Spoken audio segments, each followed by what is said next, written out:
Hello students, मैं अंजलि पयाल स्वागत करती हूँ आपका आईसीटी वर्चुअल क्लासरूम देहरादून से। कैसे हैं आप सब लोग? उम्मीद करती हूँ आप सब लोग अच्छे होंगे और अपनी लाइफ में बहुत बेहतर कुछ कर रहे होंगे।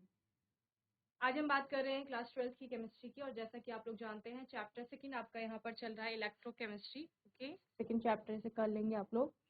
वैद्युत रसायन की बात हम लोग यहाँ पर कर रहे थे। वैद्युत रसायन में बहुत सारे टॉपिक्स आपने पढ़ लिए थे, जहाँ वैद्युत रसायन क्या होता है, जो कि केमिस्ट्री के एक ब्रांच है, जिसमें आप रिलेशनशिप बताते हैं chemical energy and electrical energy के बीच में। ये आप लोगों ने देखा था। वहीं पर हमने यहाँ पर इलेक्ट्रोकेमिकल सेल की बात की थी।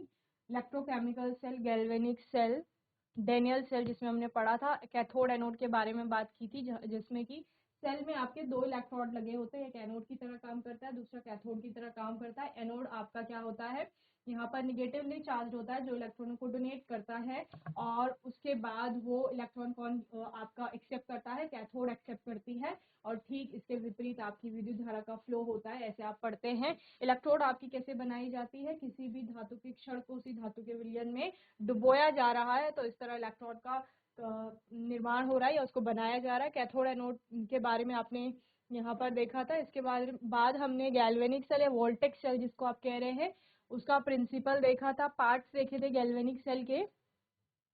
Cell potential, EMF, electromotive force of a cell, इसके बारे में हम लोगों ने बात की थी।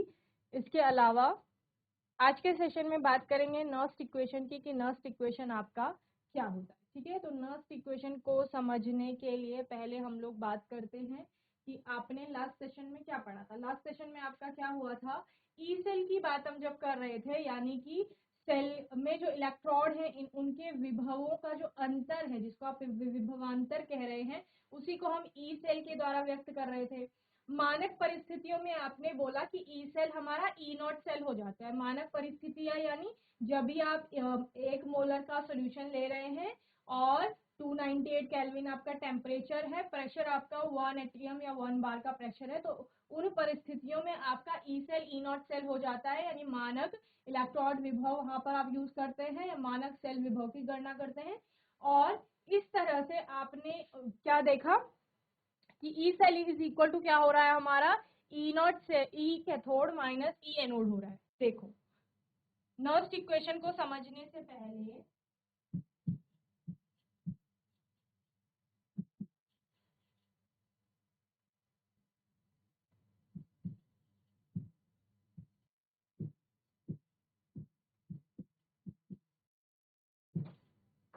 आपने क्या बोला, एक एनोड होगी, एक आपका क्या है, कैथोड है। ठीक है, कुछ विभव इसका है, इसका कुछ विभव है, इलेक्ट्रॉन विभव, जिसे आप ई एनोड कह रहे थे, ये आपका क्या है, ई कैथोड है। ये आपका क्या है, ई कैथोड है। ठीक है, यानी एनोड का सेल विभव, कैथोड का सेल विभव, इन दोनों के सेल विभव का जो, इन दोनों के विभव का जो अंतर होगा वो सेल विभव होगा। ठीक है, जिसको आप क्या कहते हैं, विभवांतर कहते हैं, जिसको आप कह रहे थे E cell is equal to होगा E cathode minus E anode. Okay, और इन दोनों का क्या ले रहे थे आप लोग, रिडक्शन पोटेंशियल ले रहे थे, अपचयन विभव जिसे आपका कहा जा रहा था। ओके, पहली चीज आपको ये क्लियर होनी चाहिए। तो हमें क्या मिल गया, हमें ई सेल मिल गया, E cell is equal to E cathode minus E anode. Okay, मानक परिस्थितियों में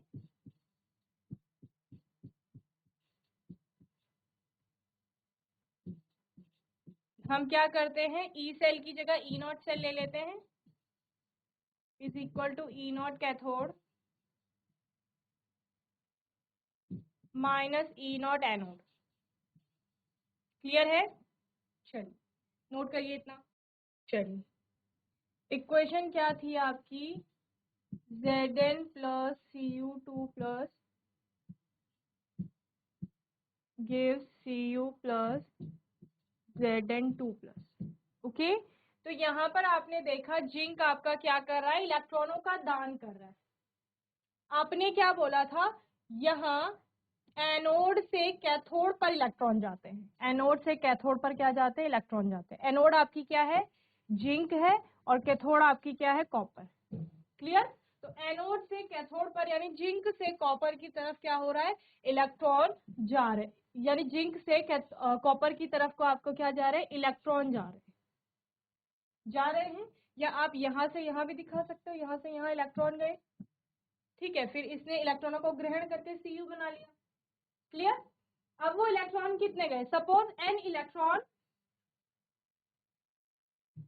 इलेक्ट्रॉन एनोड से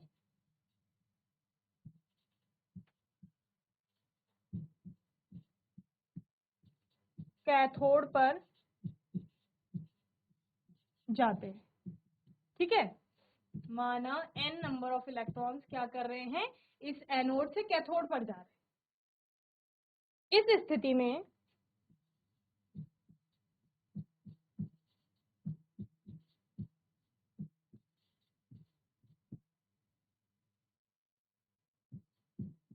आवेश की मात्रा कितनी होगी? आवेश की मात्रा का मतलब क्या है? देखो, ये तो नंबर ऑफ इलेक्ट्रॉन्स की बात कर रहे हैं कि n इलेक्ट्रॉन जा रहे हैं या n मोल ऑफ इलेक्ट्रॉन आपके यहाँ से यहाँ जा रहे हैं। n मोल ऑफ इलेक्ट्रॉन का मतलब पूछा जा रहा है कि n मोल कितने आवेश हो रहे हैं। एक इलेक्ट्रॉन जाएगा तो एक इलेक्ट्रॉन के बराबर आवेश वहां पर क्या होगा? एनोड से कैथोड की तरफ जाएगा। दो इलेक्ट्रॉन जाएंगे तो दो इलेक्ट्रॉन का जो टोटल आवेश होगा वो एनोड से कैथोड पे जाएगा। तो सेम यहाँ पर n मोल ऑफ इलेक्ट्रॉन की बात हो रही है, तो n mole of electron, n electron की जगह n मोल ऑफ इलेक्ट्रॉन लिख लेंगे आप लोग।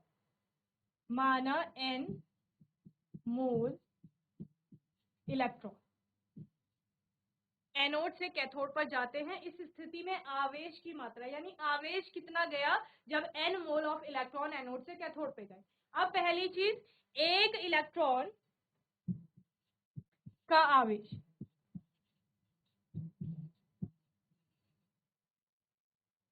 एक इलेक्ट्रॉन का आवेश कितना है आपका? बताओ, चार्ज कितना होता है एक इलेक्ट्रॉन पे? 1.6 into 10 to the power minus 19 coulomb. Now एक मोल बराबर कितना होता है? 6.02 into 10 to the power 23। तो एक मोल आवेश, एक मोल इलेक्ट्रॉन का आवेश बराबर क्या हो जाएगा? एक मोल कितना है? 6.02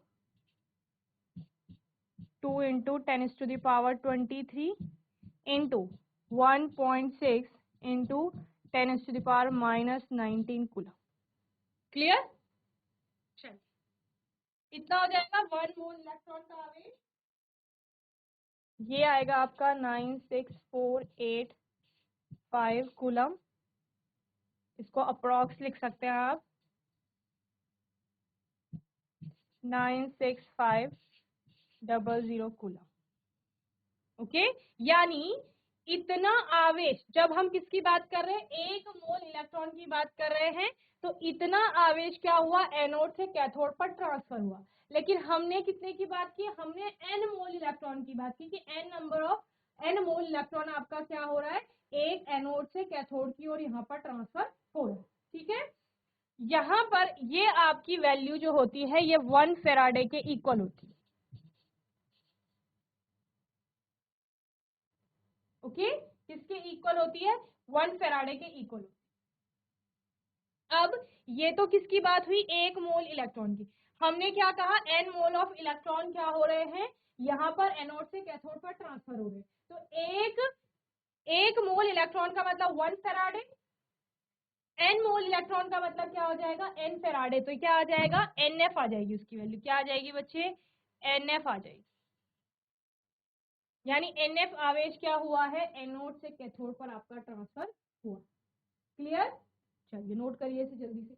चलिए, तो क्या कहाँ तक पहुंचे हम पहुंचे कि 1f का अर्थ है एक मोल इलेक्ट्रॉन का आवेश।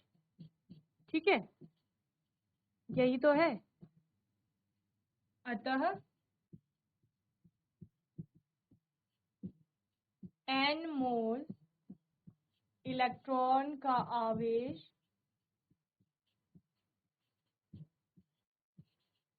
NF होगा। क्लियर है? तो यानी NF आवेश को क्या किया जा रहा है, एनोड से कैथोड पर भेजा जा रहा है। अब एनोड से कैथोड पर भेजने में कार्य भी तो होगा कुछ ना कुछ। ठीक है, तो इलेक्ट्रॉन को एनोड से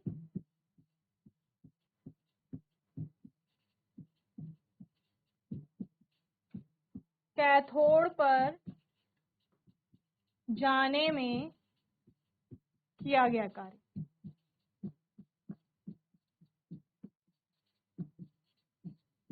ठीक है, तो कितना कार्य हुआ? तो देखो, कार्य और विभवांतर में आपका एक संबंध होता है। विभवांतर बराबर होता है आपका कार्य बटा आवेश। ठीक है,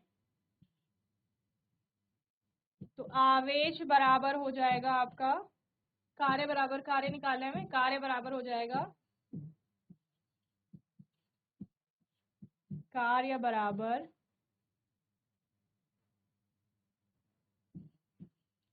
आवेश गुणा विभवांतर। क्लियर है? चलिए, तो आवेश आपका कितना आया, NF आया। ठीक है, और विभवांतर क्या था आपका, ई सेल था। क्लियर? तो यहाँ पर क्या हो जाएगा, NF into E cell. Clear? ये किसके बराबर है, वर्क डन। वर्क डन को हम किसकी फॉर्म में लिख लेते हैं, डेल्टा जी, जो कि क्या है, गिब्स ऊर्जा में परिवर्तन होता है। ये होता है -NF इंटू ई से। ठीक है, और ये आपको बताता है डेल्टा जी की वैल्यू निगेटिव का मतलब क्या है, डेल्टा जी अगर आपका निगेटिव है यानी कि स्वतः चल रहा है प्रक्रम। ठीक है, तो स्वतः ही चल रहा है, इलेक्ट्रॉन क्या हो रहा है, खुद ही से एनोड से कैथोड पर ट्रांसफर हो रहा है। अगर डेल्टा जी की वैल्यू आपकी क्या आती है, पॉजिटिव आती है, तो ये अस्वतः है, यानी आपको यहाँ पर बाहर से कार्य करना पड़ेगा। ठीक है, तभी आप क्या करेंगे, यानी कैथोड से जैसे एनोड पे आप लोग इलेक्ट्रॉन को ट्रांसफर करेंगे तब वो अस्वतः हो जाएगा, उसके लिए डेल्टा जी की वैल्यू पॉजिटिव हो जाएगी। तो delta G is equal to आ गया -NF E0 सेल आ गया। क्लियर? इतना नोट करेंगे फिर आगे चलेंगे। चलिए, डेल्टा जी की जगह डेल्टा जी नॉट आ गया अगर, तो मानक परिस्थिति में, मानक परिस्थिति में क्या होगा आपका, डेल्टा जी की जगह delta G not is equal to -NF E0 cell. Clear? किया जाएगा। आपके पास एक समीकरण थी, हम जानते हैं डेल्टा जी और डेल्टा जी नॉट में क्या संबंध है, delta G is equal to delta G not plus RT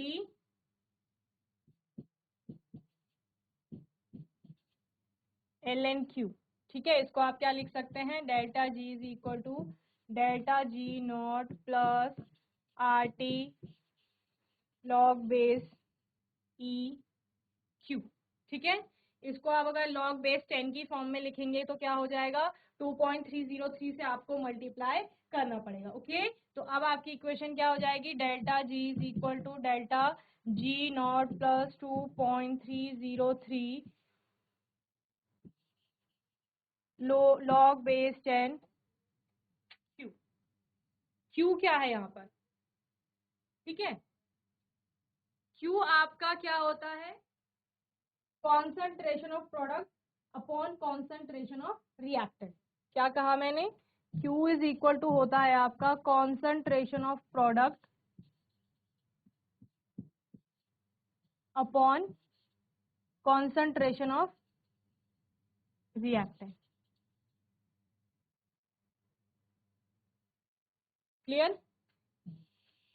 एक समीकरण ले लेते हैं, यहाँ पर समीकरण है आपके पास ए प्लस बी बी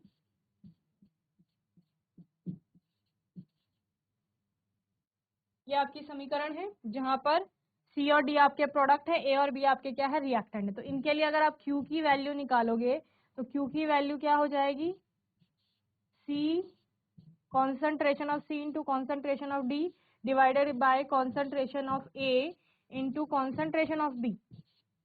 लेकिन जो यहाँ पर रस सम्मिति गुणांक होते हैं इनके, ये जो इनके गुणांक है, ठीक है, जिनको आप स्टोइकियोमेट्री में क्या कहते थे, इनके स्टोइकियोमेट्री कोएफिशिएंट जिनको आप मोल या अणु कहते थे, वो इसकी पावर के रूप में आ जाएगा। यानी सी के आगे जो लिखा है उसके नंबर ऑफ मोल्स वो उसकी पावर हो जाएगी, डी के आगे जो लिखा है वो उसकी पावर हो जाएगी स्मॉल डी, ए के आगे वो उसकी पावर हो जाएगी, बी की बी पावर हो जाएगी। ओके, इस तरह से आप इसकी कॉन्सेंट्रेशन को निकाल लेंगे। क्लियर है? तो क्यू हमें क्लियर हो गया। क्यू क्या आएगा आपका, प्रोडक्ट की कॉन्सेंट्रेशन जो होगी डिवाइडेड बाय जो उसकी रिएक्टेंट की कॉन्सेंट्रेशन होगी वहां। क्लियर? इतना हम लोग कर लेंगे। अब हमें पता है, हमने यहाँ पर दो इक्वेशंस ली थी, पहली ये है, पहली से मान लो, दूसरी से मान लीजिए, ठीक है, ये आपकी थर्ड इक्वेशन। अब क्या करेंगे, समीकरण 3 में डेल्टा जी व डेल्टा जी नॉट का मान रखने पर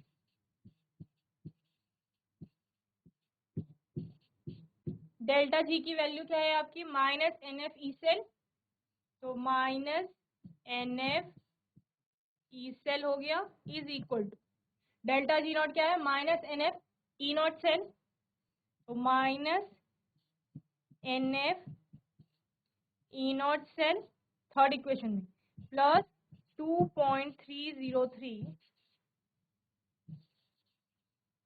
log base 10 Q। क्लियर? यहां तक नोट कर लीजिए जल्दी, फिर आगे चलेंगे। चलिए आगे चलते हैं, ये आपकी इक्वेशन आ गई थी 4, हम इसको मान लेते हैं। समीकरण 4 को माइनस एन एफ से भाग देने पर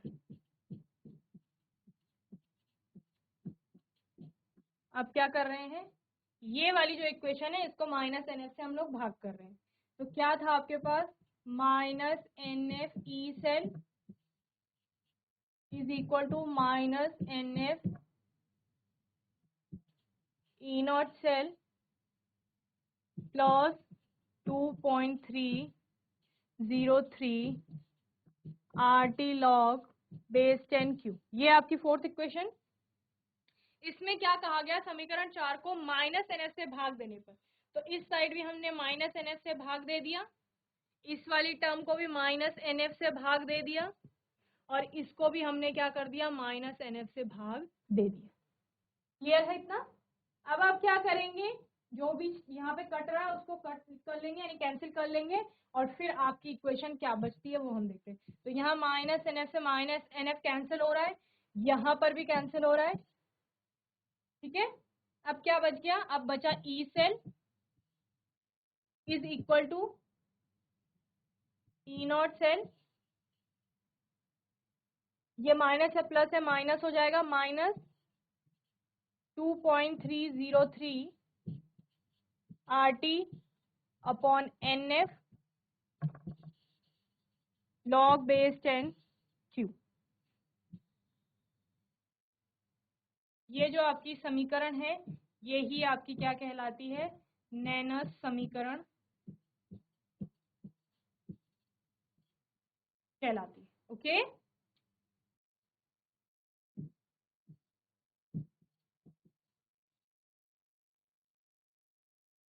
यहाँ पर आर टी और एफ का मान सपोज आपके पास है, आर बराबर है आपका 8.314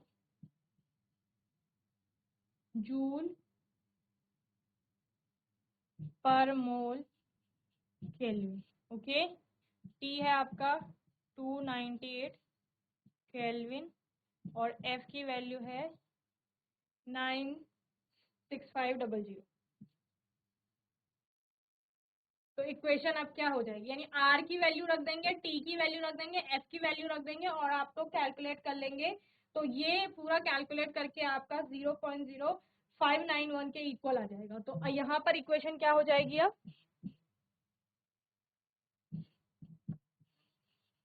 ई cell is equal to E not cell minus 0.0591 0.0591। तो देखो आर की वैल्यू भी लिख दी थी, टी की भी और एफ की भी। बचा क्या, अपॉन एन और log बेस 10 क्यू। ये कब है, ये तब है जब आर की वैल्यू, टी की वैल्यू और एफ की वैल्यू ये हो। तो आप इस इक्वेशन का यूज कर सकते हैं। क्लियर, जहां पर आपको क्यू का मान पता होगा, ई नॉट सेल आपके पास पता होगा, ई सेल आप लोग निकाल लेंगे। क्लियर है, चलिए इसको नोट करेंगे। फिर आगे हम जो डैनियल सेल की बात कर रहे थे, जहां पर जिंक से कॉपर पर इलेक्ट्रॉन का ट्रांसफर हो रहा है, उसके लिए हम सेल विभव देखें।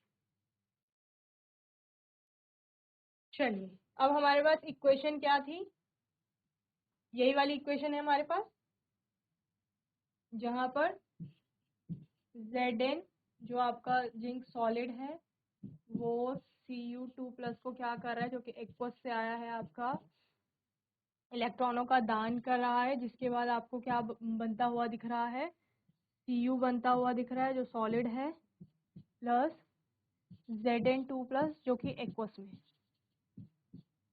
क्लियर, ये आपकी समीकरण है।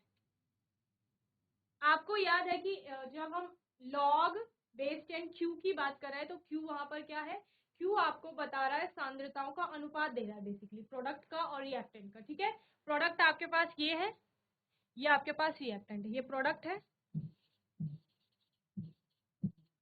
और ये क्या है, ये रिएक्टेंट। ठीक है, तो अगर हम Q की बात करेंगे तो Q आपके लिए क्या आएगा, प्रोडक्ट जो कि Cu की सांद्रता होगी और साथ में Zn2+ की होगी, डिवाइडेड बाय रिएक्टेंट जो कि किसकी होगी, Zn की होगी और Cu2+ की होगी। अब देखिए, ध्यान देने वाली बात कौन सी है कि फिजिकल स्टेट क्या है।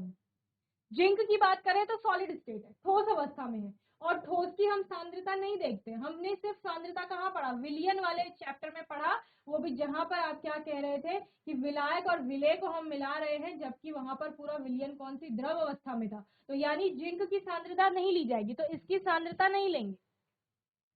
क्लियर, यहाँ जो Zn(S) लिखा है ना, S का मतलब क्या, सॉलिड स्टेट में इलेक्ट्रोड से, इलेक्ट्रोड जो थी वो जिंक की थी बनी हुई, सॉलिड। ओके, देन Cu2+ ये एक्वस में है या जलीय विलयन है या फिर द्रव अवस्था में है, तो इसका तो आप सांद्रता इसकी ले। देन Cu ये भी क्या है, सॉलिड स्टेट में है, तो इसकी भी सांद्रता नहीं आएगी। Zn2+ एक्वस में है तो इसकी सांद्रता भी आएगी। तो अब आपका Q बराबर क्या होगा, यहाँ पर इसके लिए Zn2+ की कॉन्सेंट्रेशन डिवाइडेड बाय Cu2+ की कॉन्सेंट्रेशन, ये प्लस पॉजिटिव। ओके, ये आ जाएगा। समीकरण क्या थी आपके पास, समीकरण ये थी, E cell is equal to E not cell minus 2.303 RT upon NF log base 10 Q। अब चूंकि यहाँ पर 2 इलेक्ट्रॉन ट्रांसफर हो रहे हैं, तो आप NF की जगह 2F भी लिख सकते हैं। क्लियर, इसके अलावा अब समीकरण क्या हो जाएगी, समीकरण हो जाएगी E cell is equal to E not cell minus 2.303 RT upon NF log base 10, और Q का मान क्या है, Zn2+ upon concentration of Cu2+। Clear, then हमने डैनियल सेल के लिए ई नॉट सेल का मान निकाला था, अगर आपको याद होगा, मानक परिस्थितियों में E not cell is equal to क्या होता है 1.1 वोल्ट, ये होता है। तो ये मान यहां रख दीजिए तो क्या आ जाएगा, E cell is equal to -1.1, E cell is equal to 1.1 minus 2.303 RT upon NF log base 10 concentration of Zn2 plus upon concentration of Cu2 plus।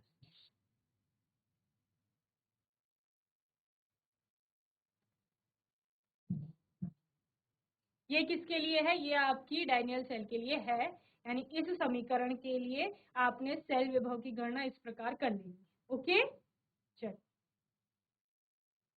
चलिए तो मेन फॉर्मूले कौन कौन से आए आपके।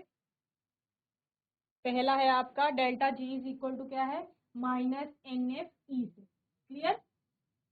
दूसरा आपका क्या है delta G not is equal to -NF E not से, क्लियर। तीसरा आपका क्या आया, जो नर्स्ट इक्वेशन आई, E cell is equal to E not cell -2.303 RT upon NF log base 10 Q। Next आपका आया था E cell is equal to, जब आपने कहा था कि नर्स्ट इक्वेशन में R की वैल्यू, T की वैल्यू और F की वैल्यू ये होगी, तो हम ई सेल इज इक्वल टू ले लेंगे E not cell -0.0591 upon N log base 10 Q। Okay, और ये आपने डेनियल सेल के लिए किया था। अब क्या क्या चीजें समझ आई, एक तो ये आपने पहले 11th में भी पढ़ा है, डेल्टा जी की वैल्यू नेगेटिव है, इसका मतलब क्या है, जो ई सेल होगा वो आपका क्या होगा, पॉजिटिव होगा, है ना। Delta G is equal to क्या होता है -NF ई सेल, तो ई सेल जब पॉजिटिव होगा तभी डेल्टा जी आपका नेगेटिव आएगा। ये प्रक्रम कैसा होगा, स्वतः होगा, स्वतः प्रक्रम, ठीक है। और delta G is equal to 0 है, ई सेल 0 है आपका, लेकिन ई नॉट सेल 0 नहीं है। तो यहां पर ये स्थिति होगी जब आपका सेल क्या है, बंद है।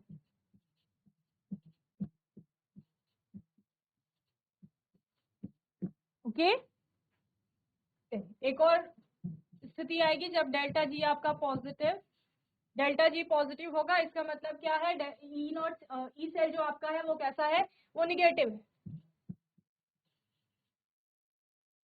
ई सेल निगेटिव है यानी वो स्वतः कार्य नहीं कर रहा है, ये कैसा प्रक्रम है, अस्वतः वाला।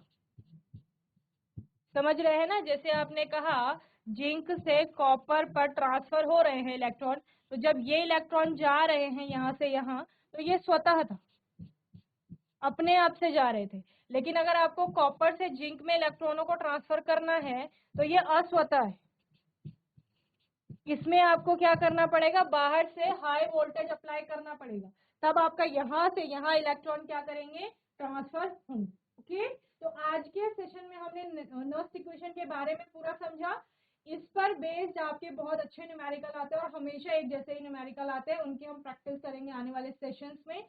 तब तक आपको इसको अच्छे से पढ़ लेना है, अच्छे से रिवाइज कर लेना है। बाकी आपका कोई भी डाउट होगा, क्वेश्चन होगा, तो आने वाले सेशन में आप लोग पूछ लेंगे। और तब तक के लिए आईसीटी वर्चुअल क्लासरूम से जुड़ने के लिए धन्यवाद।